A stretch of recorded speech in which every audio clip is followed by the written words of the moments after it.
En este foro de el Código de Procedimiento Tributario vamos a tener la participación de directos especialistas. Vamos a leer la hoja de vida de cada uno de ellos, mientras que nos vamos acercando. Estará con nosotros el licenciado Javier Mitre Betancur, abogado consultor en impuestos, licenciado en Derecho y Ciencias Políticas, egresado de la Universidad de Panamá, con maestría en Derecho, con énfasis en Derecho Administrativo de ULACIT, posgrado en Tributación de UNESPA, posgrado en Contraloría y Trabajo de Tesis de Maestría en Contabilidad de FAECO, Universidad de Panamá, curso de posgrado en Derecho Penal Tributario Internacional de la Universidad de Buenos Aires, curso de Tributación Internacional en la Universidad Austral de Argentina y diplomado en Compliance de Adem Business School y el George Washington University de Washington, D.C., curso internacional en Fiscalidad Internacional de Leiden University en Holanda. Además, realizó estudios en instituciones tributarias iberoamericanas en el Instituto de Estudios Fiscales de Madrid, España, pasantía en la Agencia Tributaria de Barcelona, España, y un posgrado en docencia superior en la UNESPA, donde tiene más de 10 años de ser docente en la Cátedra de Derecho Tributario de los programas de maestría y posgrado de tributación, además de otras universidades nacionales e internacionales. También estará con nosotros en este último panel del día, la licenciada Edith María Quiroz Bonet, licenciada en Derecho y Ciencias Políticas de la Universidad de Panamá, con estudios en diplomado en Derecho Penal Económico y Empresa y técnicas de juicio oral y régimen probatorio con énfasis en procesos civiles. Igualmente cursa estudios de maestría en Derecho Tributario en el Instituto de Estudios e Investigación Jurídica INEJ. Socia y asesora y consultora en materia laboral, migratoria, tributaria de la firma forense Abogados, Consultores y Estrategas. Fue asesora legal tributaria en el Centro de Soluciones Impositivas S.A., asistente de juez de circuito del ramo civil, miembro del cuerpo docente del Instituto Panameño de Estudios Laborales del MITRADEL, docente de legislación laboral, legislación tributaria y legislación comercial en ITEA Junior College, adscrito a la Universidad ULACIT, miembro del Colegio Nacional de Abogados, Asociación Panameña de Abogados de Familia y actualmente presidenta del Instituto Panameño de Tributaristas. Igualmente nos acompaña en esta tarde el magíster Rafael Brown Ranegel, magistrado presidente del Tribunal Administrativo Tributario, licenciado en Derecho y Ciencias Políticas, con estudios en posgrado y docencia superior por la Universidad de Panamá. Cuenta con maestría en Derecho Comercial de Laurate International University y UIP, diplomados en Formación Cristiana, Gestión de Talento Humano, Gerencia Avanzada de Gobiernos Locales, Formación de Formadores para Investigación y Juzgamiento en la Jurisdicción de Cuentas, ofrecidos por Bible College INSTE, Universidad Tecnológica del Salvador, de INCAE Business School y la Universidad Especializada de las Américas, respectivamente, procedimientos administrativos tributarios dictados por la Universidad de Panamá. Cuenta con especialización en tributación y gestión fiscal de la Universidad Especializada del Contador Público Autorizado, entre otros títulos. Así que, damas y caballeros, ellos van a ser nuestros 3 panelistas que van a estar dirigidos en esta tarde por la licenciada Mayra Rodríguez, abogada y contadora pública autorizada con estudios de posgrado y maestría en Administración de Negocios, énfasis en Dirección Empresarial, Derecho Procesal Penal, Derecho Tributario, posgrado en Alta Gerencia, en Contraloría, Sistema Penal Acusatorio y posgrado en Docencia Superior, así como especialidades en Derecho Penal, Convención en Lavado de Activos, Delitos Financieros, Prevención de Blanqueo de Capitales, Riesgo, certificada en Gobierno Corporativo y Delitos Financieros por la Association of Certified Financial Crime Specialists. Socia fundadora de Fides Consulting, firma panameña de asesoría jurídica, financiera y tributaria con más de 25 años de experiencia profesional en la industria financiera. Así que, damas y caballeros, estas son las hojas resumidas de nuestros panelistas. Recuerden que en este momento pueden hacer sus preguntas en los papeles que les hemos dejado en sus carpetas. Si alguien tiene una pregunta, puede levantarla y con mucho gusto la buscaremos para que nuestra moderadora pueda hacer el filtro y plantearla en este panel. Señores, muchas gracias por estar con nosotros y bienvenidos. Sí, muy buenas tardes a todos. A ver. Hola, hola. Hola. Hola. Me lo pongo dentro de la boca. Hola, hola. Ahora sí. Ahora sí. Muy buenas tardes a todos. La verdad que para mí es un gran placer en este último panel estar acompañada de tanta experiencia. Código de Procedimiento Tributario, un tema pues de recién publicación de algunos cambios. No obstante, pues acá nuestros expositores van a estar, tienen la gran responsabilidad de presentar temas relacionados a sanciones, marco probatorio y defraudación fiscal, asociados pues a todos los temas que nos pueden impactar en nuestro día a día, en nuestra gestión. Así que, ¿qué más para nosotros sacarle es provecho a este último panel? Ya todos hemos tomado nuestro coffee, creo que tenemos ya un poquito de energía, estamos terminando la tarde y pues comenzamos. Entonces yo diría con la dama, ¿cierto? Con nuestra presidenta del INSPAD, la licenciada Edith Quiroz.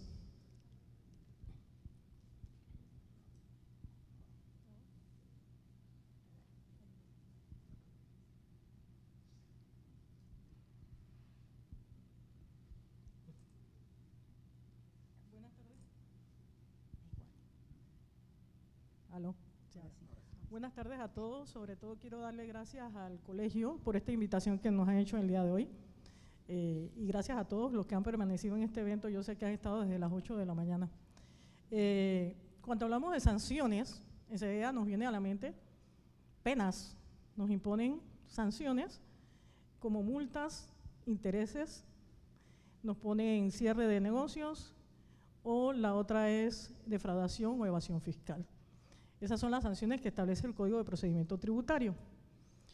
Hay un tema interesante aquí, porque el Código de Procedimiento Tributario viene a regular lo que está disperso en el Código Fiscal. El Código Fiscal, todas las normas que hablan sobre sanciones están dispersas. Por ejemplo, si yo presenté la declaración tardía de renta, yo tendría que irme a las normas de impuestos sobre la renta en el Código Fiscal. El Código de Procedimiento Tributario viene a acumular estas sanciones en algunos artículos, algunos que están vigentes, otros no, lamentablemente. Pero es importante porque aquí se regula por primera vez los principios que tienen que ver con las sanciones. Por ejemplo, el debido proceso. A mí me imponen una sanción y debe haber un procedimiento para esa imposición de esa sanción que me permita presentar pruebas. Eso no está regulado en Código Fiscal. Otro tema también es que las sanciones deben estar tipificadas. Debe haber una norma que me indique cuáles son las conductas que nos llevan a sancionar a ese contribuyente o a ese obligado tributario. El Código de Procedimiento Tributario establece una serie de conductas que nosotros necesitamos leer, porque fíjense, si yo les diera un ejemplo, aquí la mayoría son contadores y estoy casi segura que desconocen que en el Código Fiscal hay una norma que sanciona con multa a los contadores que falsifican alguna información dentro de la declaración de renta. Entonces, ¿por qué hablar de sanciones? Justamente para conocer qué corresponde a cada conducta desplegada por el contribuyente o por los obligados tributarios en materia fiscal o tributaria. Para eso nosotros pues tenemos la presunción de inocencia como principio legislado, que no legisla, en donde nosotros vamos a buscar demostrarle al fisco que la conducta desplegada por nosotros no es infractora. ¿Qué cosas a veces en esta materia a mí me preocupan? Ustedes vieron, por ejemplo, el contenido de la ley 337. La ley 337, que es la ley de acuerdos extraordinarios, establece algunas modificaciones en cuanto a multas en materia de rectificativas, en materia de declaraciones de omisos. Y si yo le preguntara aquí al panel, ¿cuántos saben eso? Levanten la mano. ¿Y saben qué multas son?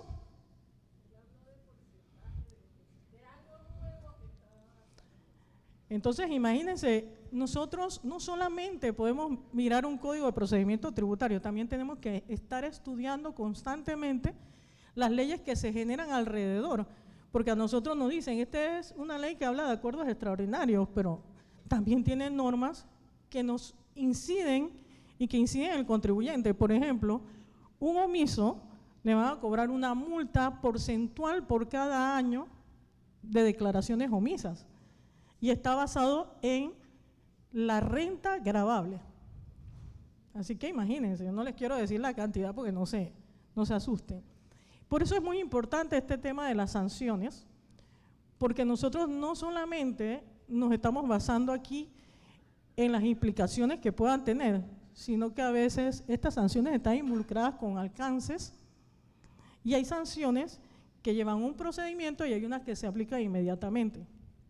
Yo les pregunto, ¿quiénes no han sido sancionados por no contar con los manuales de los equipos fiscales? Los sancionan inmediatamente y ¿qué defensa tienen? Tienen que presentar pruebas para defenderse. Pero hay otras sanciones que no. Si yo presenté la declaración de renta extemporáneamente, enseguida la sanción me aparece en el sistema. Y esos son los dos tipos de sanciones, las que llevan una resolución y las que no tienen resolución, sino que se aplican inmediatamente. Claro. Y Edith, en esa misma línea, y ahora cuando iniciabas tu presentación, tú nos comentabas de uno de los principios, el debido proceso, pero ahora escuchándote, también me viene a la mente el otro principio tributario que es el de la proporcionalidad. ¿Aplica aquí en esto de las sanciones? ¿Crees tú que sí? ¿No?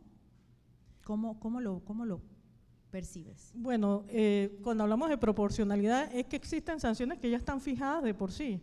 Nosotros sabíamos antes que si presentábamos una declaración extemporánea, la multa es $500, ¿no?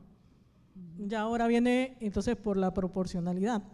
Exacto. En donde nos van a poner el 0.3% de la renta neta gravable, dependiendo de la norma. Entonces esto de proporcionalidad es relativo. Es relativo. Depende claro. de la norma, pero siempre les digo, miren siempre las normas. O sea, no solamente el Código de Procedimiento Tributario, tenemos que ver la norma que genera ese impuesto. Sí, y el otro tema también que yo creo que sobre el cual tendríamos quizás que pensar un poquito es que muchos de nosotros trabajamos la planificación fiscal. Entonces, ahora con todos estos cambios nos llevan ahora, en este momento estamos prácticamente ya finalizando un noviembre, cuando tenemos ya una planificación 2023 y en este momento tenemos que volver a retomar probablemente esa planificación fiscal. ¿Cómo está mi cliente en este momento versus estos cambios que estamos recibiendo? Y definitivamente observando posibles sanciones, porque eso va a tener una repercusión económica en todas las empresas en donde nosotros también estamos asesorando. Entonces, importante, interesante, pues lo que nosotros estamos observando en los últimos meses que hemos estado verificando tantos cambios y sobre todo porque aquí estamos una gran cantidad de contadores públicos que tenemos que también hacer la voz y ver de alguna manera que tenemos que comenzar a verificar y a promover si efectivamente esos cambios en este momento son convenientes para nosotros o no. Creería, y me disculpan, pero tengo que decirlo siendo contadora también, que es sumamente importante que comencemos a visualizar no únicamente hacia lo que nosotros estamos brindando a nuestros clientes, sino también en redundar, más que todo en resultados de nuestros clientes, porque de ellos también nosotros pues dependemos y también pues tenemos que elevar consultas y demás y tenemos que estar seguros sobre lo que estamos planteando. Y un poco en la línea de la pregunta que tú hacías, Edith, sobre si estamos conscientes o anuentes de que nosotros como contadores conocemos que estamos sancionados o recibimos una sanción por efectos de quizás no generar o presentar una declaración jurada en apego al marco regulatorio o porque hemos estado omitiendo información que muchas veces nuestros clientes no nos comparten y que a veces nosotros por estar en el día a día, en el corre-corre, estamos omitiendo presentar información que puede redundar inclusive en mucho más sanciones o caer en lo que tú acabas de mencionar, en la omisión. Sí, evidentemente, cuando uno mira el Código de Procedimiento Tributario que tiene desplegada una serie de conductas, nosotros estamos obligados a reportar lo que se nos solicita por parte de la autoridad. Una de las cosas que siempre comento es, a veces en los RUC, ustedes vieron el tema de los RUC, que a todo el mundo le asombró, El RUC no, estas actualizaciones no existen de ahora, vienen desde 1976, pero nosotros no estamos acostumbrados a actualizar. Entonces, ¿qué sucede?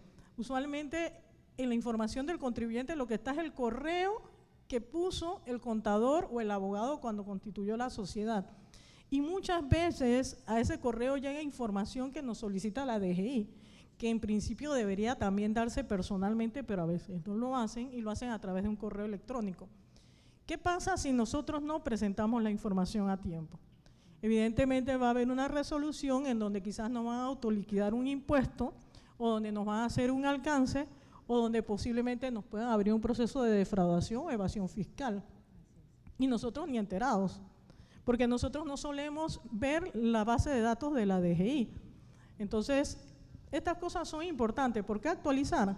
Porque si el día de mañana a ustedes como contadores les llega un correo y no lo leyeron, yo me iría como cliente o como contribuyente en contra del contador que no me avisó que me estaba haciendo una investigación. Eso puede darse y me ha causado un perjuicio. Entonces, es bueno la cultura de actualizar el RUC, porque nosotros no tenemos nada que ver. El día que nos vayamos de esa empresa como contadores, ya no somos los contadores de esa empresa, ese correo sigue estando allí. El correo que debe prevalecer ahí debe ser el del representante legal, a quien se le debe notificar todas las correspondencias y todo lo que da. Entonces, por eso, cuando se dio esta ocasión de la actualización del RUC, ustedes vieron que la DGI bloqueó el sistema, pero realmente hay en el Código de Procedimiento Tributario una norma vigente que dice que a mí me deben sancionar con multas de $100 a $500. Esa sanción está vigente. Y hay otras normas que también nos hablan de sanciones por no hacer, porque realmente una sanción que equivale, yo he violentado una norma o he violentado o incumplido una obligación formal o material. Por ejemplo, yo no pago los impuestos y ¿qué pasa? Tengo intereses, recargo, y si no he presentado una declaración a tiempo, un informe, tengo multas. ¿Qué sucede ahora? Ahora tenemos leyes que nos hablan de amnistía y nos ayudan un poco, pero no debe ser, porque las normas están enfocadas para que las cumplamos. Entonces uno dice, no, pero no importa, no pague ese impuesto, le piden una amnistía, pero ustedes se han fijado cuánto nos cobran de intereses y recargos. A veces una norma que no cumplimos nos lleva a que la cuenta que tenemos, el nominal, de pronto sea sobrepasado por los intereses y por los recargos. Así es. Entonces uno como asesor tiene que estar pendiente de esas situaciones para no afectar al cliente. Otra cosa que les digo, fíjense siempre cuando hacen ustedes que son contadores, para no entrar en la categoría de cómplice, porque el hecho de que yo sea asesor tributario no equivale a que nunca me vean como cómplice. A veces es bueno que nosotros miremos qué recomendamos a nuestros clientes y que cuando hacemos alguna declaración o un estado financiero, miremos las pruebas, porque todos los documentos que ustedes ven son pruebas. Porque a veces vienen y refrendan estados financieros y ¿qué pasa? Los dan para aportarlo a un banco que va a pedir un préstamo. Y resulta que esos estados financieros no son reales, están adulterados o no tienen la información real de la empresa. ¿Y quiénes se van implicados cuando van a declarar ante la Dirección General de Ingresos? Yo lo primero que digo, eso me lo dijo el contador, eso lo hizo el contador, o eso lo dijo el asesor tributario, o eso lo dijo el abogado. El abogado tributario, así es. Y en esa misma línea, Javier, el tema probatorio, ¿cuál ha sido tu experiencia? Tú que fuiste parte de todo esto, de todo este proceso, ¿qué nos puedes comentar? Bueno, muy buenas tardes. Primero que nada, agradecer a la organización del evento por la invitación y pues no es más que decirles pues que este es un tema muy relevante, sobre todo para la profesión del contador, como bien señala Edith, por las consecuencias de las actuaciones. El tema de la actividad probatoria dentro del ámbito de las sanciones, que pueden ir desde sanciones en el ámbito de las faltas administrativas hasta sanciones que ya rayan hoy día en el tema del delito. Recordemos pues que hoy día estamos bajo un régimen en donde se encuentra tipificado el tema de la defraudación fiscal. Entonces es relevante hablar de la práctica de prueba, la actividad probatoria. Primero que nada, distinguir que la actividad probatoria se puede ver desde el punto de vista estrictamente administrativo, cuando me corresponde aportar pruebas ante un alcance, ante la negativa de una exoneración, y está la actividad probatoria desde la perspectiva del derecho de defensa, cuando ya el asunto conlleva que se me esté señalando como infractor o como evasor.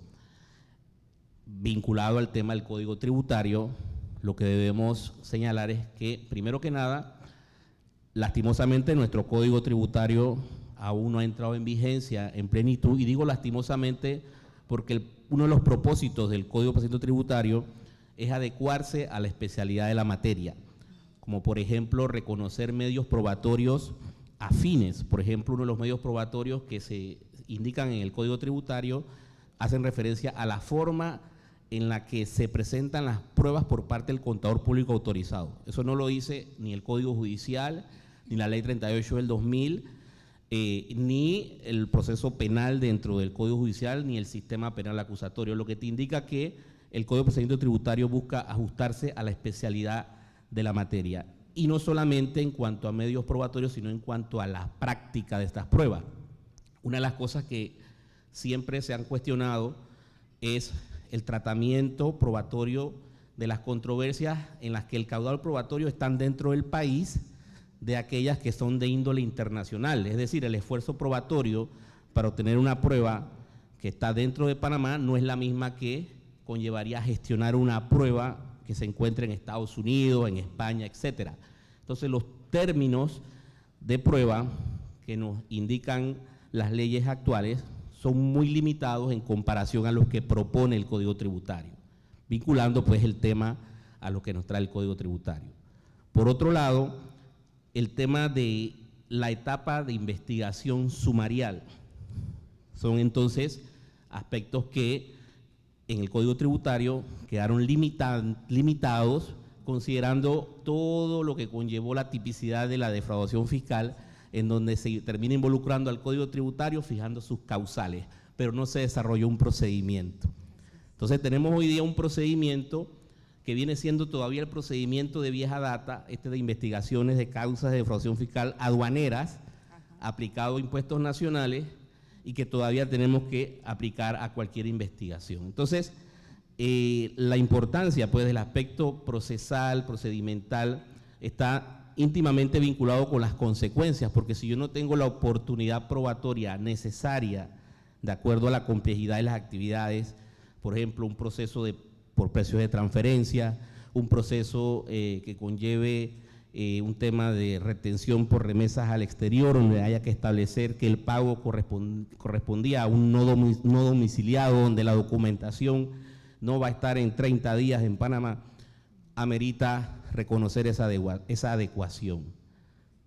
Lo que podemos decir es que ya sabemos que muchos de los artículos del Código Tributario seguirán suspendidos hasta el año 2024, y la legislación reciente, la famosa Ley 337, que tiene varios temas, habla de la creación de una comisión para revisar precisamente las adecuaciones al Código Tributario. Entonces, ese es un tema vinculado a lo que estamos hablando, porque hablar de la práctica de prueba es un tema muy amplio, sí, pero restringiéndolo al tema de la etapa sancionatoria, o lo que son las etapas vinculadas pues a un posible proceso de defraudación fiscal, ameritan que se adecúen y que se mantengan propias a la actividad, propias a las operaciones, propias al negocio, donde pueden haber situaciones como por ejemplo lo que establece el Código Fiscal, cuando señala que si los estados financieros o las copias de los estados financieros no son congruentes con una declaración de renta, podrá considerarse que estamos ante una defraudación fiscal.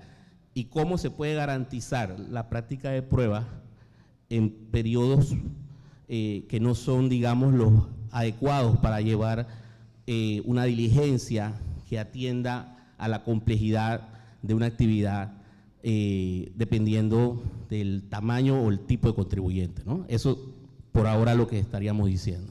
Ok, mira, Javier, en este momento, escuchándote, me vinieron muchas ideas a la cabeza, y sobre todo cuando nosotros vemos de la práctica, contadores, estamos hablando de pruebas, sanciones, documentos probatorios. Algo elemental cuando estuvimos en las aulas, en las universidades estudiando contabilidad, derecho tributario, facturas, recibos, son documentos que respaldan los registros contables. Los registros contables hoy día, y lo hemos escuchado en varias ocasiones, ya están siendo sujetos, ¿verdad?, de verificaciones, de inspecciones, y no únicamente por la Dirección General de Ingreso. Tenemos una serie de documentaciones que el cliente muchas veces no nos entrega, y estamos refrendando estados financieros, estamos refrendando declaraciones juradas de renta. Todos ellos pueden ser documentos probatorios. Panamá es signataria de muchos acuerdos de intercambio de información tributaria. En este momento, fiscales están realizando investigaciones en base a documentación tributaria de extranjeros que están aquí en Panamá, generando negocios, que no hay nada malo en ello, todos tenemos, ¿verdad?, la oportunidad de hacer negocios, pero tenemos que cumplir con nuestras normativas. Inclusive, si nuestros estados financieros van a ser utilizados en el extranjero, asegurémonos que la información que estamos sustentando a través de registros contables y que estamos nosotros declarando en, valga la redundancia, declaraciones juradas de renta, sean herramientas, informaciones veraces, porque tenemos una gran responsabilidad. Esto muchas veces, y se los digo porque como profesional, pensamos que los documentos probatorios, no, es que eso es problema del abogado cuando tenga que irse a las esferas, a los tribunales, al Tribunal Administrativo Tributario, a la Dirección General de Ingreso, ante un recurso de reconsideración. Pero al primero que van a llamar es al contador. Es la gran mayoría de las veces el testigo inclusive, porque no es únicamente pruebas documentales. Para eso existen también peritos, para eso existen también revisiones en todo lo que nosotros estamos haciendo, realizando en nuestro día a día. Entonces, Javier, tú me comentarás y no me dejarás mentir que muchas veces en estos procesos, y Edith, que también tiene mucha experiencia en esto, adolecemos de pruebas suficientes, contundentes, para poder probar, ¿verdad?, ante las esferas gubernamentales de que nuestro cliente es el que tiene la razón. Sí, efectivamente, y comentábamos antes de subir acá al podio un tema vinculado a un tema que se abordó esta tarde y tiene que ver con la factura electrónica. Recordaba yo conversar con algunas de las personas que representan empresas PAC, incluso el discurso de la propia autoridad para vender el proyecto de factura electrónica es decirte que la factura electrónica te ahorra costos de custodia y mantenimiento de documentos. Y yo le decía, ese discurso cala en otro país o en otra jurisdicción. Aquí nosotros no hemos tenido cultura de custodia de documentos, entonces hay que venderlo por otra vía. Así es. Y eso, aunque dé risa, al final es la ausencia de caudal probatorio. Y ahora este caudal probatorio especializado, porque estamos hablando de documentos electrónicos que tienen un tratamiento especial. No es porque ahora la factura electrónica que esté vinculada a información que va a manejar la DGI es que yo me desconecto de la ubicación de ese archivo electrónico.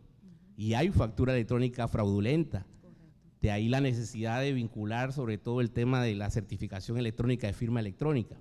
Entonces, no solamente no hemos tenido una cultura de documentar, sino que ahora nos estamos enfrentando a un escenario donde tenemos que manejarnos con documentación tradicional y documentación novedosa, como es la documentación de la factura electrónica. El tema del peritaje. Recuerdo yo cuando estábamos en la DGI en diferentes momentos que hemos tenido la oportunidad de alguna manera ver expedientes, incluso en los momentos en que se fundó el Tribunal Tributario, cuando se quería establecer, por ejemplo, la prueba de documentos por vía de medios probatorios que no necesariamente es el más idóneo. O sea, me objetan o me hacen un alcance por falta de facturas, pero quiero sustentarla mediante un peritaje. Hay posturas o ha habido posturas de magistrados que han dicho, pero ¿por qué yo tengo que admitir una prueba pericial para probar una controversia que es sobre la ausencia de documentos? Y otros han sido más amplios y dicen, bueno, quizás en ese informe pericial tenga la oportunidad y me aporte esos documentos. Y aún así, habían casos en donde un alcance, en donde la controversia era por costos de $2 millones en gastos varios, el informe nada más era de 2 páginas. La primera página con todo el historial académico del perito y en la siguiente página diciendo, sí, me consta que vi esas facturas en el depósito de la empresa. Y de ahí entonces el tema de la importancia de entender las etapas probatorias que van desde el derecho a aportar prueba, interpretar la prueba y valorar la prueba para llegar a la convicción del juzgador, que puede ser la administración tributaria en primera instancia, los tribunales, el tribunal administrativo y en última instancia. Entonces el tema probatorio definitivamente que es fundamental para evitar sanciones, nada más. Así es. Bueno, magistrado, escuchando estas dos posiciones, usted acá como una entidad que recibe en apelación todos estos procesos, ¿cuál ha sido su experiencia en cuanto a el cumplimiento de estas pruebas, el tema de las sanciones y sobre todo usted que está viendo inclusive aspectos y procesos que guardan relación con la defraudación fiscal? ¿Cuál ha sido su experiencia al respecto? Bueno, ante todo, buenas tardes. Un placer estar acá acompañándoles. En efecto, los procesos cuando llegan a la etapa de apelación, el Tribunal Administrativo Tributario, hemos observado que adolecen bastante de caudal probatorio, sobre todo porque hay mucho enfoque generalmente en la parte contable, la refutación que me hicieron de los costos, gastos, y se descuida la parte procesal y procedimental de cómo llegamos hasta ahí. Yo les dejo un consejo, es importante que ustedes revisen esa primera resolución administrativa en la que se me hace, por ejemplo, un alcance. Una resolución administrativa como tal tiene que tener una construcción jurídica, tiene que tener una fundamentación, no me va a hacer 10 páginas de cuadros contables y un párrafo de fundamentación jurídica, pero es que cuando se hace una resolución ya la cosa cambia, ya los aspectos contables se verificaron en las hojas de trabajo, en la inspección que se hizo al lugar, y ya cuando emitimos una resolución estamos ante una situación procedimental y procesal. Y el código, todos los códigos, el código, la ley 38, el código judicial, el código fiscal, todos te detallan cuáles son los componentes de una resolución administrativa, principalmente la ley 38, que es consona con cualquier otro tipo de resoluciones que se dictan en cualquier otra jurisdicción. Usted tiene que tener una parte motiva, tiene que motivar la resolución, explicarnos a nosotros, la autoridad superior, por qué usted impone una sanción, porque usted realizó un alcance. Y la parte que le corresponde al que está defendiendo es refutar esa motivación a base de pruebas, derechos y alegaciones. Entonces, es una falencia que encontramos. Recién ahora tengo un caso reciente de un asistente que siempre les he inculcado que busquemos la verdad material de los procesos, inclusive más allá de la verdad procesal, que tratemos de ubicar la verdad material, porque muchas veces el contribuyente es víctima de una mala defensa o de un mal ataque, porque es de los dos lados. Y siempre como máxima decimos, nosotros aplicamos justicia tributaria, independientemente de quién salga favorecido. La recaudación no es responsabilidad del Tribunal Administrativo Tributario. Nosotros tenemos que equilibrar la cancha de juego entre un Estado que tiene las herramientas, que está dotado del imperio de la ley para perseguir el pago de sus tributos, pero tiene que hacerlo dentro de los parámetros que la ley establece. Y ese es el trabajo del Tribunal Administrativo Tributario, aplicar justicia. Nosotros, más allá de las situaciones de crisis, de que haya una recaudación baja o de todos los demás elementos que rodeen el tema de la tributación, nuestro trabajo es que se cumpla con los parámetros establecidos en el Código Fiscal y en los artículos del Código de Procedimiento Administrativo. Dentro de ese Ámbito de aplicación, viendo el tema que nos tocó esta tarde en específico, desde la promulgación de la Ley 70 de 2019, en que se pena con cárcel la defraudación fiscal, porque siempre se ha penado la defraudación fiscal. En el Código Fiscal hay un procedimiento que establecía una multa de 5 a 10 veces lo defraudado. O sea, siempre ha existido el tema de la investigación de la defraudación. Y sí nos llama la atención, y siempre es un tema que recurrentemente conversamos con el licenciado Mitre, de cómo inclusive en foros internacionales se habla de que Panamá no perseguía la defraudación. Eso no es cierto. Yo creo que me falla la memoria, doctor, porque usted que ha estado metido más tiempo que yo en esos temas, la defraudación se persigue en los años 70 por allá. Y siempre se ha penalizado. Lo que pasa es que ahora es una pena de cárcel de 2 a 4 años y es precedente para el delito de blanqueo de capitales, y siempre de alguna manera involucra algunos otros delitos conexos, como por ejemplo la falsificación de documentos.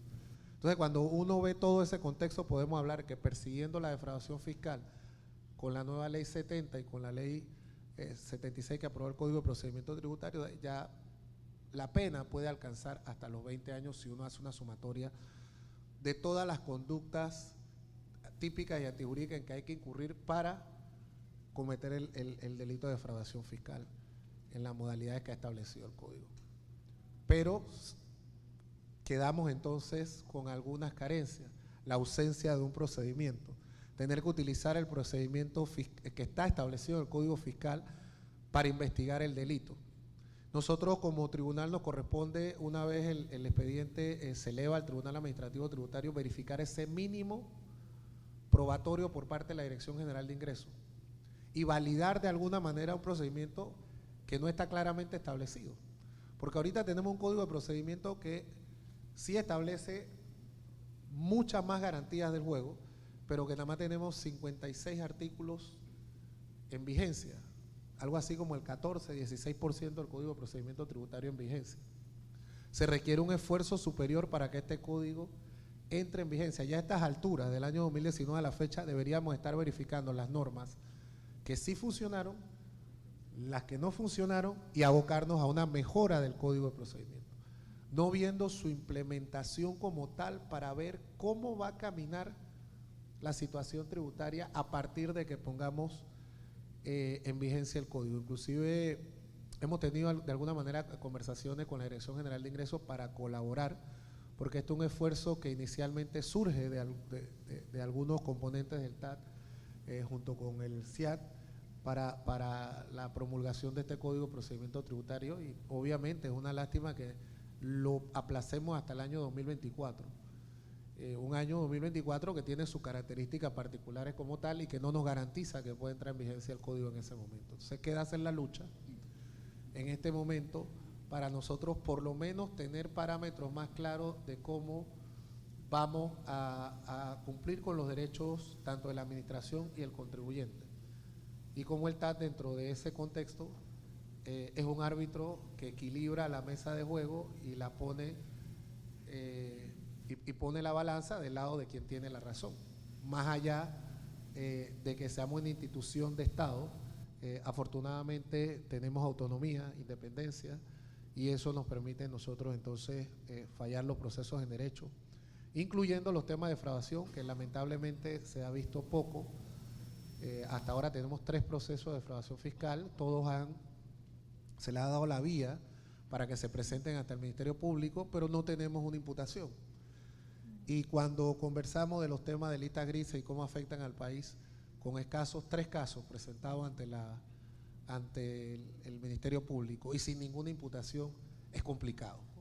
Es sumamente complicado para los actores nacionales que tienen que ir a presentarse ante los organismos internacionales, porque ya no hay una ausencia de normativa. Panamá tiene la normativa. Lo que buscan ya los organismos es que verificar que hayamos aplicado la normativa existente.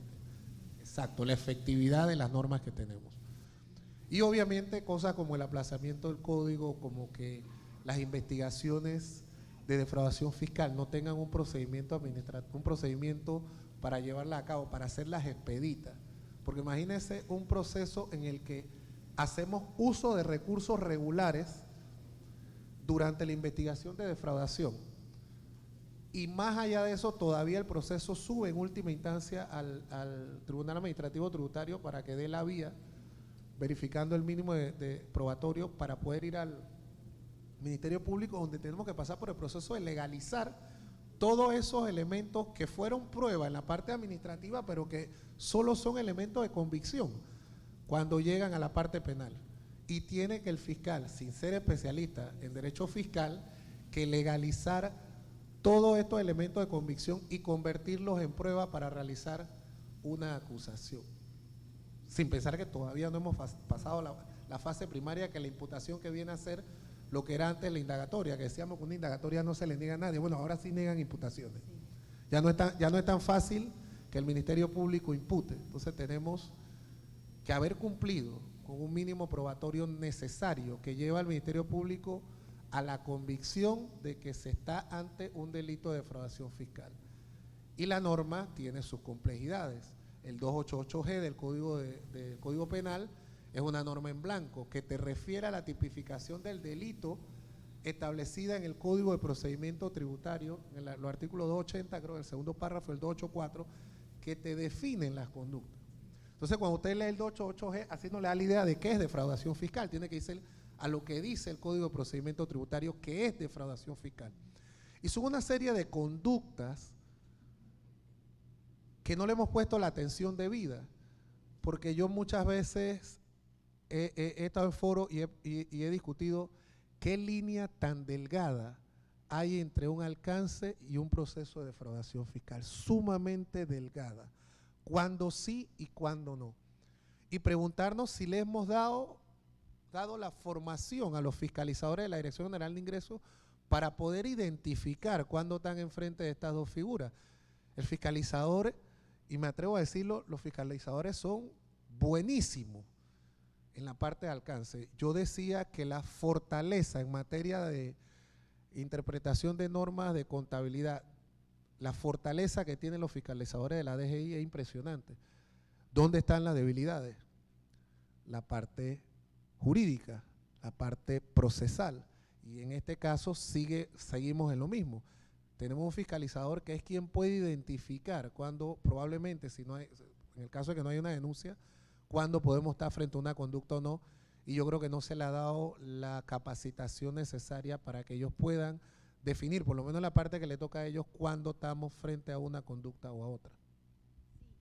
Sí, y abonando un poco a lo que usted comenta, magistrado, a mí me llama mucho la atención, yo siempre hago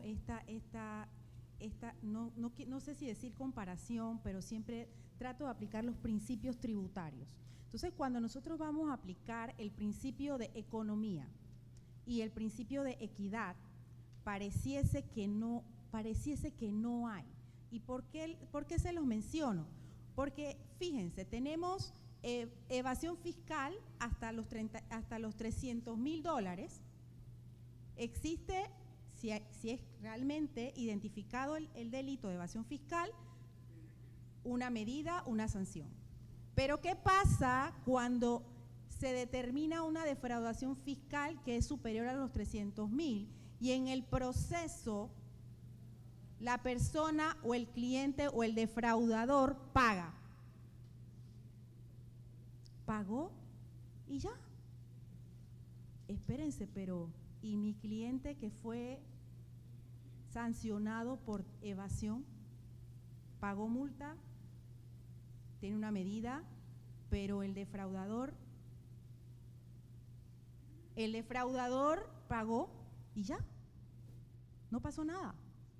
Entonces, nuevamente, sé que es una pregunta, un comentario un poquito así, un poquito como que difícil, magistrado, pero no encuentro, no sé si no encuentro esa equidad o ese equilibrio en este tema, ¿no? Interesante, pero nos encontramos con esas injusticias en el marco regulatorio que pareciese que todavía hay algún trabajo que hacer o por hacer en hacer esas adecuaciones o ajustes en la norma para que no se perciba, inclusive por organismos internacionales, que Panamá está apoyando esa gestión del defraudador más que el evasor. Es que estas inequidades son parte de nuestra cultura tributaria que no tenemos. Todavía nosotros venimos de los tiempos, y yo fui abogado de empresas, porque mi primera maestría, mi primera especialización fue en Derecho Comercial, entonces trataba mucho los temas de empresas, y recuerdo la famosa palabra siempre el empresario hacia el contador: oye, ponme a pagar un poquito menos. Usted tiene que pagar lo que es. Y esa cultura, y permítame la expresión, esa maldita cultura de ponme a pagar menos. Yo no te pongo a pagar nada. Tu actividad comercial y cómo tú la realizas es la que determina cómo tú vas a pagar. Afortunadamente, en el gremio de contadores, eso ha variado, y lo puedo decir con mucho orgullo, y me he encontrado con muchísimos contadores que le dicen: no, yo no me presto para eso. Yo le hago su contabilidad de acuerdo a la información que yo encuentro, y lo que le toca pagar, digo, obviamente si yo puedo hacer uso de la norma para colaborarle, con mucho gusto, pero no alterar lo que dice la norma y hacer magia y borrarle. Por ejemplo, hay gente que omite el tema de la licencia, actividades que obviamente son comerciales, y dice el cliente: no, que me ahorró de pagar tantos miles de dólares, pero es que no estás pagando la licencia, y cuando te da un alcance te van a ahorcar. Entonces, esto se ha traducido a todo. Nosotros, y le digo parte de la cultura tributaria del contribuyente, pero la cultura tributaria del Estado es premiar a los que incumplen. ¿Sí? Siempre estamos en amnistía, y cuando no es amnistía es moratoria, y cuando no es moratoria es arreglo extraordinario. Estoy entrando, porque yo fui director, jefe jurídico de la DGI, entonces también conozco el monstruo por dentro. Y siempre andamos premiando el incumplimiento. No hay ningún beneficio para el que cumple. Cuando examinamos el proceso de regularización del Código de Procedimiento Tributario, yo digo: bueno, como abogado, ¿y qué ventaja hay de que tú me hagas un alcance de $1 millón y yo alegremente digo: bueno, te voy a pagar 600,000 y voy a ir a pelear mis otros 400? ¿Qué ventaja procesal tiene eso? Yo fui abogado litigante 16 años. ¿Qué ventaja procesal? Yo nunca hice un arreglo de pago en donde mi cliente no se ganara algo, porque es un win-win situation. Yo no puedo hacer un arreglo de pago donde tú te ganas algo y yo no me gano nada. Eso no es arreglo. Y los procesos, como los estructuramos, siempre tendemos a premiar al que incumple. Entonces, ¿qué hicimos con el 288J? A mí me tocó, yo fui el padre de esa criatura, yo la fui a sustentar a la asamblea. Pero es que era que decían: es que ahora si usted se equivocaba en la presentación de la declaración de renta, lo iban a perseguir por defraudador. Y eso era una gran mentira. Hombre, la defraudación es un delito para gente que tiene plata, para empresas. Aquí ningún particular puede defraudar así por así. Sumamente complicado. ¿Qué particular o qué persona natural en su declaración de renta genera un monto tal que lo defraudado sea $300,000 o más? Muy poca, es un grupo muy pequeño. Dentro de una economía que no mueve más de 2.500 personas, que son las que concentran realmente la riqueza en este país.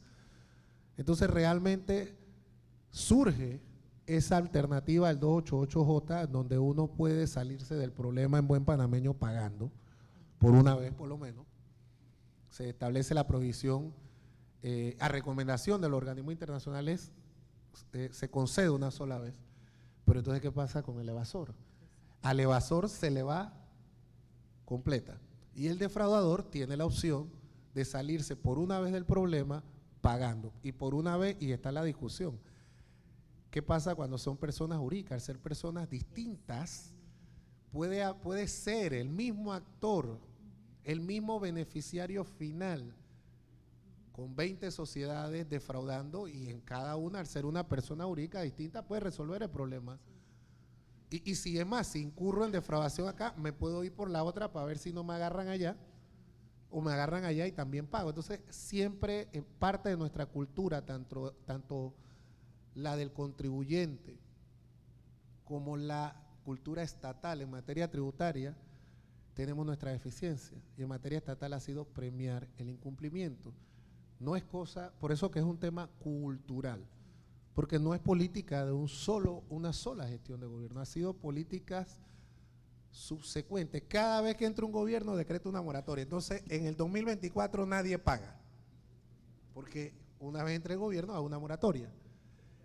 Y cuando trabajamos el tema de impuestos en materia privada, se lo decimos, no, suave, que viene una moratoria porque ya va a entrar el otro gobierno. Entonces, espérate un momentito, vamos a ver cómo es la cosa, porque todo, ¿cuál es el rumor? Es que el nuevo gobierno quiere recaudar, entonces ponen una moratoria para recaudar. Entonces, hemos acostumbrado, ya los clientes te dicen, no, pero ¿para qué vas a pagar si ya en junio se instala el otro gobierno y tiene que venir una moratoria en octubre? Eso es parte de nuestra realidad. Entonces, yo creo, y toda la oportunidad que hemos tenido de conocer administraciones tributarias fuertes, yo creo que nadie se atreve a jugar con el SUNAT del Perú, o con la DIAN de Colombia, o con la CIA, creo que es la de Chile, o la FIT de Argentina podrá tener mucho efecto, pero la administración tributaria sí es buena. Y nadie juega con esas administraciones tributarias. Yo creo que es momento de que con los controles adecuados, existiendo un tribunal tributario autónomo independiente, se dote a la Dirección General de Ingresos del imperio y la autoridad para ser un ente que de verdad pueda recaudar los impuestos, pueda fiscalizar el cumplimiento de las normas tributarias, porque ahorita vemos el tema de la facturación, pero ese montón de información, ¿cómo lo analizamos? Si no tenemos proceso de Big Data, probablemente podamos racionalizarla en 8 años, 10 años. Entonces no sirve de nada tener esa información ociosa. Pero son pasos importantes que se están dando y que son en la dirección correcta. Yo creo que el director actual apostó a la digitalización, a la automatización de procesos, y eso es bueno. Pero nos falta todavía mucho más para parecernos a nuestros vecinos. Y aquí en Colombia tenemos un vecino cercano que por lo menos sabe cómo cobrar sus impuestos. Sin embargo, nosotros todavía pues nos sentamos a la mesa con los países de Centroamérica, teniendo mucha más riqueza y posibilidades de ordenar nuestros procesos tributarios y teniendo una herramienta de un código tipo de América Latina que todavía no hayamos podido poner de acuerdo para implementarla, pues es preocupante. Y es una situación que todos los que están aquí, creo que estamos aquí, tenemos la responsabilidad de sentarnos a la mesa para poder dar los pasos en la dirección correcta como país. Así es, muchas gracias, magistrado. Yo quería Edith, hacer un aporte. aportar algo. Uno de los temas bien importantes es la aplicación de las normas en el tiempo. Ese tema es sumamente importante porque muchos se preguntarán que por qué no hay tantos casos de defraudación fiscal ahora mismo en estudio, sino que hay una parte del Código Fiscal que está vigente, que son esos procesos que empezaron antes de la ley en el 2019. Entonces, ¿qué pasa? Evidentemente, pues hay dos efectos. Se supone que la ley es irretroactiva, pero si ustedes se van a las multas que establece el Código Fiscal, son 5 a 10 veces lo dejado de pagar o la suma defraudada. Y si yo tuviera que acogerme a una norma, me iría a la norma actual, que me dice que son de 3 a 5 veces, ¿no? Pero fíjense que esa parte del Código Fiscal que sigue vigente hasta el 2019, que se aplica en muchos procesos, yo creo que de esa cantidad de procesos que tienen ellos ahora mismo de defraudación, quizás casi todos caen dentro del Código Fiscal, establecen plazos de prescripción de 10 años. O sea, son 10 años que ellos tienen para evaluar todo el procedimiento, etcétera, y evidentemente nunca van a pasar a la esfera penal, porque vienen de vieja data. Entonces, ese es un tema que quería tocar porque es importante, por ejemplo, en el tema de sanciones, que siempre miremos la ley vigente en ese periodo para ver qué tanto nos conviene, porque en materia de sanciones uno tiene que buscar la ley más favorable, algo así como la ley más favorable al reo, ¿no? Igual sucede en materia de sanciones. Entonces, ese era el aporte que quería hacer. Sí, y muchas gracias, Edith. Y un poco retomando los comentarios del magistrado y los de ustedes, pues también, y un poco en la pregunta que hacía hace un momento sobre lo que a mí, en mi opinión, me parece un poco injusto y que no hay un equilibrio, es que al final nosotros estamos premiando al que comete un delito y tenemos en este país un código penal. Entonces, si es un delito, ¿por qué no existe una sanción o una pena, por lo menos mínima, si ya pagó o está pagando o está haciendo un arreglo de pago para pagar lo defraudado? Eso sería como quizás un aporte que se pudiese hacer quizás a futuro para que de alguna manera se envíe el mensaje, porque a nivel internacional, Panamá, lamentablemente, y tengo que decirlo, siendo un poco estudiosa del tema, uno de los puntos que no hemos logrado subsanar en materia de evaluaciones de lista es precisamente en aspectos tributarios. No hay efectividad en los procesos de defraudación fiscal. Entonces, si sabemos que adolecemos de esto, entonces tenemos que ir hacia allá. Muchas personas que están en este momento en los consejos, en las entidades reguladoras y demás, están viendo únicamente aspectos de prevención de blanqueo de capitales, pero ¿quién está viendo la otra parte? ¿Quién está viendo el tema tributario? Y es aquí donde vamos a continuar teniendo esas falencias o esas debilidades en estas evaluaciones, cuando Panamá lo siguen evaluando también por ese supuesto que hemos escuchado tanto y que a mí me molesta en lo personal, el escuchar de que Panamá es un paraíso fiscal. Sabemos que eso no es cierto. Entonces, un poco en esa línea. Javier, tú que nos hablabas un poco del tema probatorio y que, bueno, también nos has estado escuchando en estos temas de aspectos de defraudación fiscal. ¿Cómo percibes tú el tema de las pruebas sobre poder presentar algo más contundente quizás en estas investigaciones de defraudación fiscal?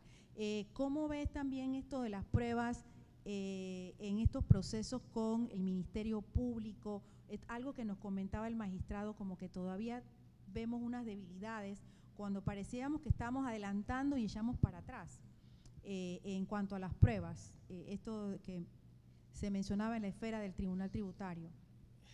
Sí, bueno, el tema probatorio en la esfera de los casos de defraudación fiscal son determinantes para establecer o hacer prevalecer la inocencia. Por eso que se dice de que uno de los principios fundamentales en la actividad probatoria es la presunción de inocencia. Correcto. Y la presunción de inocencia se desvirtúa cuando se lleva a cabo una actividad probatoria válida.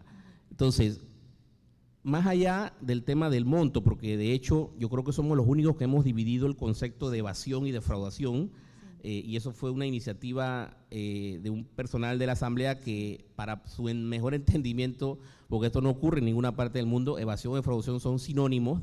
Además hay un tema de un umbral, porque al final estamos hablando de conductas dolosas. Correcto. Entonces, el asunto es el siguiente: para poder contar con las pruebas y evitar que se le sancione a alguien, o incluso no a un contribuyente, sino hasta a un asesor, porque se puede llevar a un tema de complicidad, es simplemente cumplir con las normativas. Es decir, si englobé los costos y gastos en el renglón de declaración de renta para disminuir mi renta gravable, pues déjalo hasta ahí y lo más que te va a llegar a un alcance, porque lo peor que puedes hacer es fabricar facturas, porque ahí entonces es donde cometes la conducta dolosa.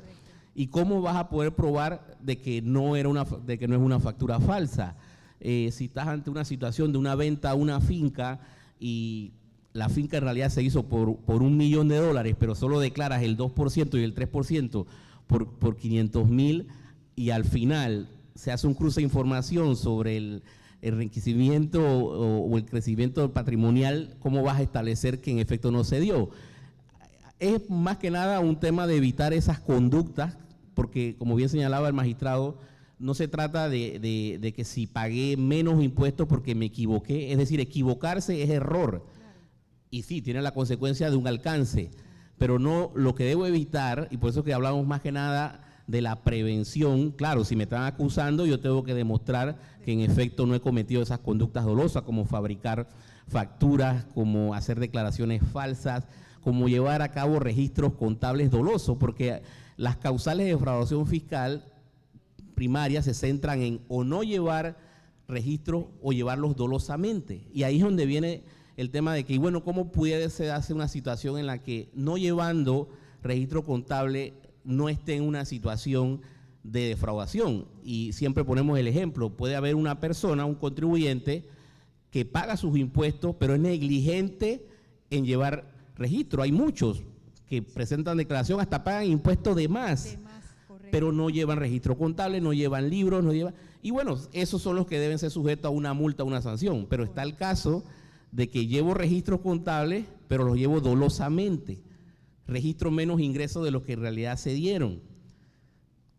me apoyo en sustentación de documentación fraudulenta. Entonces, una situación para evitar eso es, primero que nada, no hacerlo, y si te estuvieran acusando indebidamente, entonces es tener la cultura de mantener en custodia toda tu documentación y todo como debe ser. Así es, así es. Tenemos preguntas del público.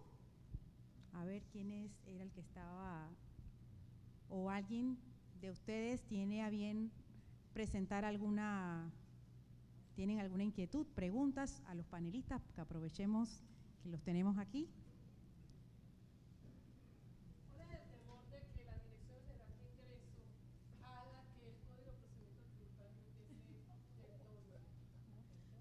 Oh my God, esa pregunta está… Yo no creo que haya un temor. Yo lo puedo decir de experiencia personal, bueno, redundando, porque sí es la experiencia mía, de las conversaciones que he tenido con el director de ingresos, hay ciertos elementos, ¿no? Por ejemplo, ahora mismo para implementar el tema de los juzgados tributarios, del defensor del contribuyente, estamos en una época muy difícil en cuanto a erogación presupuestaria. Ya a la altura que estamos sería muy complejo poder estructurar esos juzgados, porque es la creación de una nueva jurisdicción. Aparte, cargar en estos momentos, por ejemplo, otro de los casos que he visto que son difíciles para la dirección de ingresos, con intereses las devoluciones. Cuando tenemos un proceso de devolución aquí demora 5 a 10 años. Entonces, todo ese tiempo generando intereses también genera una complejidad presupuestaria para el fisco. Entonces, yo creo que más allá de un temor,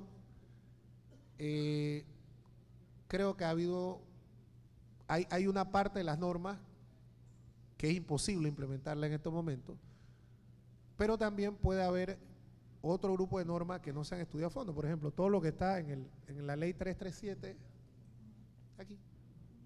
Nada más había que adelantar la entrada en vigencia de algunos artículos y teníamos pago extraordinario, teníamos otro sistema de notificación, teníamos un montón de cosas que dice la ley 337, mejor estructuradas. Entonces, creo que también ha habido una falta de adentrarse en la propuesta que trae el Código de Procedimiento Tributario con respecto. Y creo que, como todo en Panamá, nos dejamos llevar, porque recuerdo que cuando recién entramos a la DGI como jefe de jurídico, se dejó la idea de que el Código de Procedimiento era demasiado avanzado para la estructura que tenía la Dirección General de Ingresos. Entonces nos quedamos con eso y no abrimos el código. Entonces, si lo hacemos con la Biblia, porque aquí no, todos los que somos creyentes nos la pasamos diciendo un montón de cosas que no son bíblicas. No abrimos la Biblia, vamos a abrir el código. Entonces, eso es lo que ha pasado. Creo que se ha generado una estela alrededor del Código de Procedimiento Tributario que hace pensar que va a golpear los ingresos de la administración tributaria y que no se va a poder recaudar con propiedad lo que se hace, porque va a haber de alguna manera mucha posibilidad de que el contribuyente pueda refutar de manera legal los procesos de la DGI, y eso puede ser lo que está causando una barrera, que no se llegue a un acuerdo de que el código se implemente. Y aún ya hemos encontrado normas en el código que necesitan de alguna manera ser mejoradas. Por ejemplo, ante la aplicación del arreglo de pago extraordinario, nosotros somos de la posición, aún siendo, pero como juristas y tributaristas, de que el impuesto nominal no se puede tocar en toda clase de impuestos. Yo creo que lo que usted retiene en concepto de ITBMS no es negociable. O sea, usted no puede hacer una propuesta al Estado de pagar menos de lo que usted recaudó. El Estado puede cederle los recargos, multas e intereses, pero no el nominal. Y tanto el código como la ley 337 lo contempla. O sea, no es que es un invento de la ley 337, el código también lo tiene establecido así. Y eso habría que reformarlo. Hay otro aspecto inclusive que habla del Tribunal Administrativo Tributario y que cambia la manera en que se hacen los nombramientos. Tampoco puede ser, que también tiene que ser mejorado, porque ya la ley del TAS dice cómo se hacen los nombramientos. No puede cambiar lo que ya está.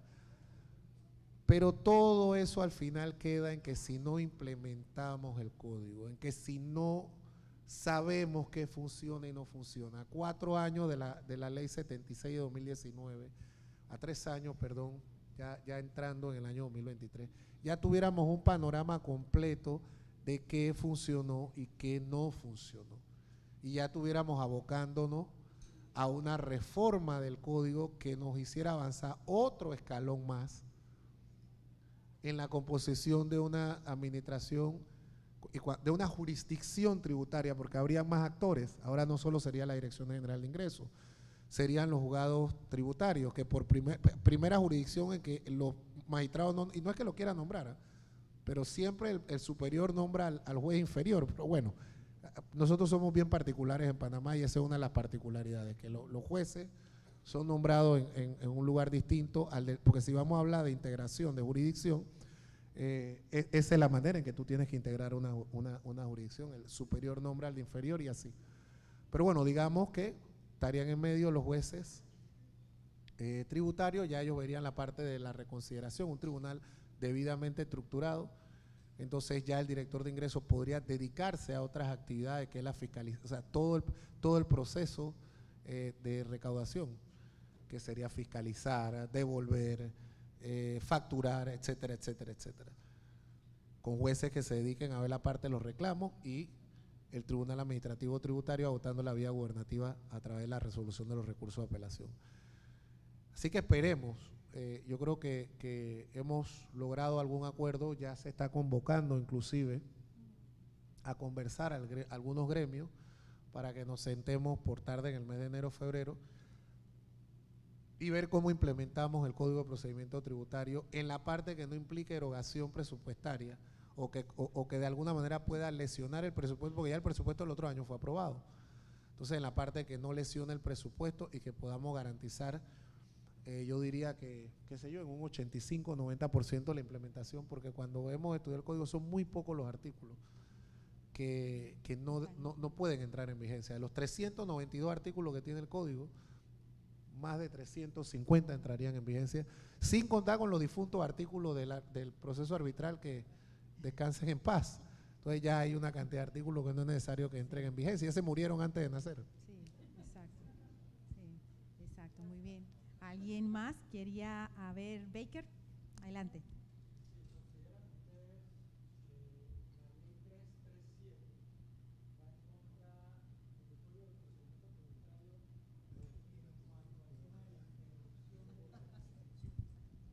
Para mí la ley tiene algunos vicios que para mi concepto, para no meterme en… son inconstitucionales. Nosotros no podemos decir en una norma, primero porque ellos entran en contradicción con lo que establece el mismo Código Fiscal.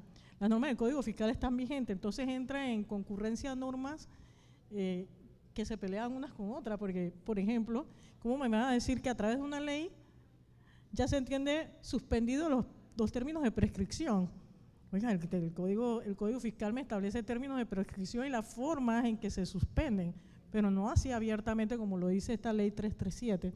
Para mí es inconstitucional, yo pienso que tiene bastantes vicios, porque entra en contradicción en todo. O sea, me modifica algunos artículos y quizás nadie le prestó atención porque estamos más enfocados en los acuerdos extraordinarios, ¿no? Ese es el enfoque que se le ha dado de las bondades que tiene eso, pero sí, eso no debe ser.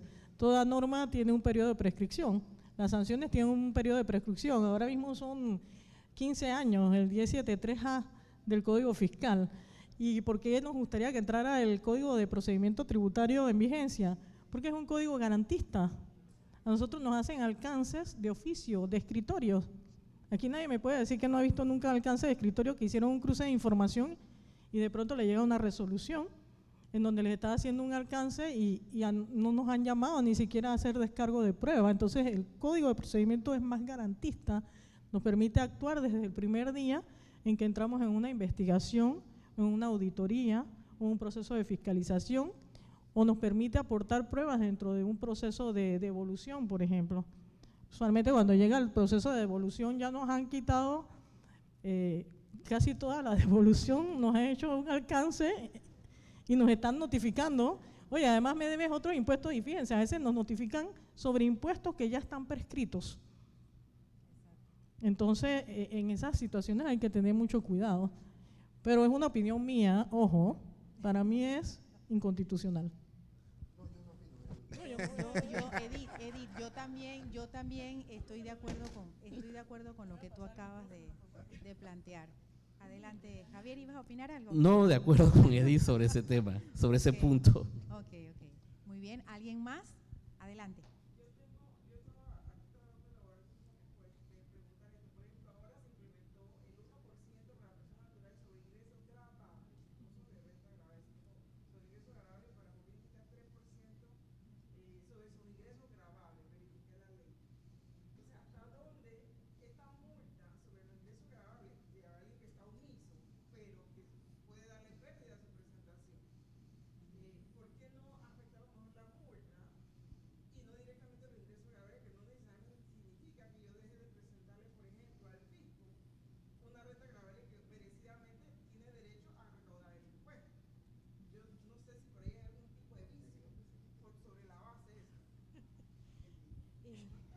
Bueno, Edith, yo la verdad que yo pensaría un poco en la línea de lo que acaba de preguntar ella, es que, y me voy un poquito al análisis porque estamos hablando de ingresos, pero ¿qué pasa si el contribuyente tiene un resultado distinto, pérdida?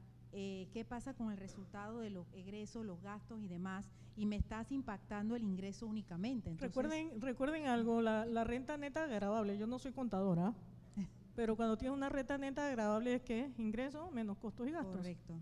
Entonces no te podría cobrar el 1% ni el 3%, porque acuérdate que no hay una renta neta gravable si tengo pérdida. Exacto. Entonces esa es la respuesta ahí, ¿no? O sea, ahí no hay nada que hacer. Lo que sí, fíjense, algo que están obligando a los omisos a través de ese artículo a presentar, porque dice, si ellos le llaman a uno a presentar, estás obligado. Ajá. Claro, yo pienso que, fíjense algo, yo no sé si la DGI lo habrá notado, pero todas esas personas que constantemente están omisas o que siempre están sujetas a multa porque presentan declaraciones tardías, yo podría pensar que están evadiendo fisco. Sí. Esa es una clara advertencia, porque ¿por qué presento siempre tarde? ¿O por qué tengo que esperar que me llamen la atención? ¿O porque necesito un paz y salvo y se dieron cuenta que estoy omiso? Entonces, para mí eso es un llamado de atención de que la persona pudiera estar evadiendo el pago de impuestos.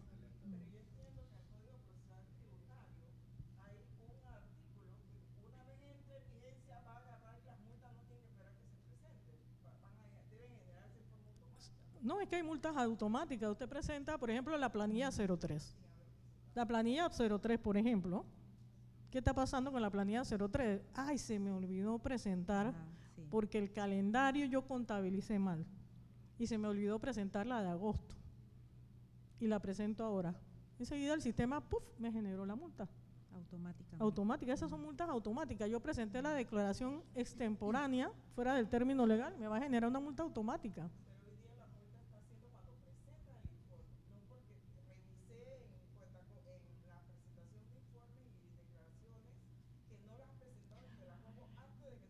Pero es que para allá van.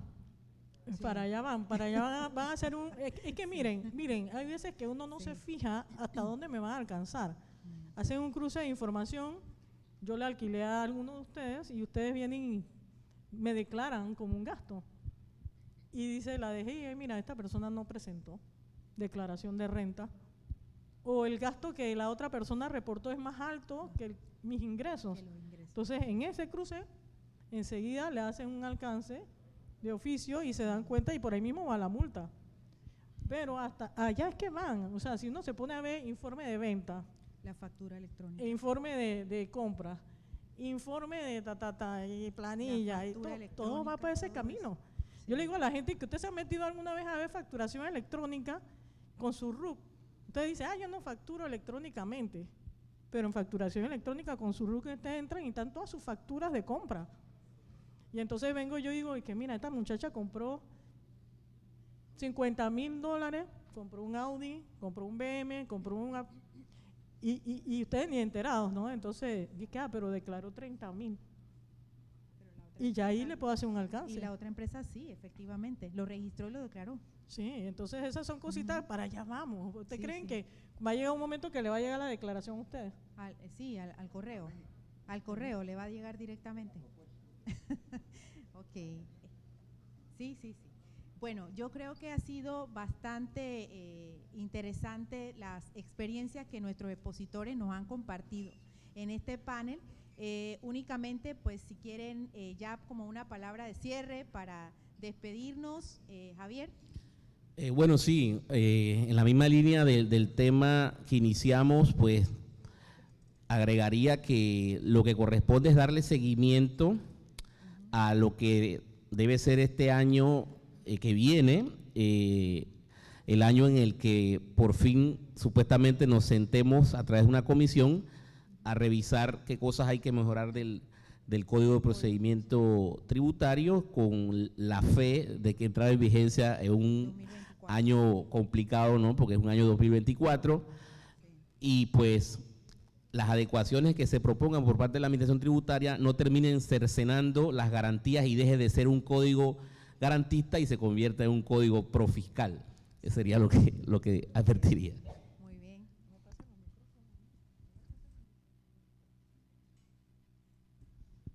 Sí, ya la licenciada ahí tiene miedo de agarrar el micrófono. Bueno, la verdad que sí, en la misma línea que va el colega Mitre, esperemos que podamos, y yo creo que hay la voluntad por parte de la administración de que nos sentemos a conversar sobre la implementación del código al final del día.